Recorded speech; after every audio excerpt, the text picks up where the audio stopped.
unhygienic આ તો યુટ્યુબે cancel કરે એવું છે લાલે તમે કે આજે જણે આટલો બધો એ વેણતા હેડે આવે तो हमारी कहाँ हमारी હેડે આપણે ઓલી બાજુ જઈને બ્લોગ बनाता है ये बंदा नया ऐड हुआ है हमारे घर के ये गाली गलौज करता है ये हमारे घर के बगल में रहता है मतलब हमारे बगल में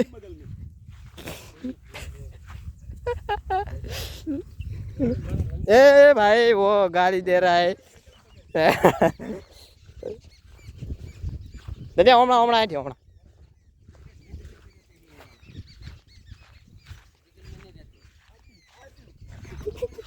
लोग जो आखो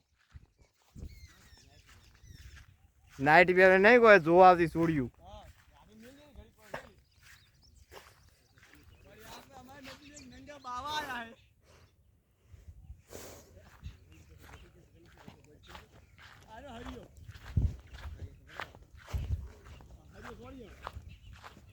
अका अपना तो इधर आंखें नहीं गए इधर तो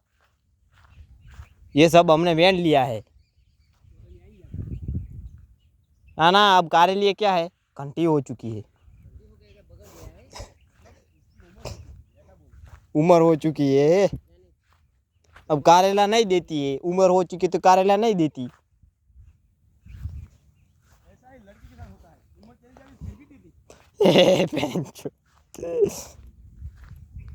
दलिया आज ये गाली गाली उरी नहीं है ये चू कर सका टूट नहीं बोला नहीं गोठी जो हाँ रेवन 85 આવ્યો છે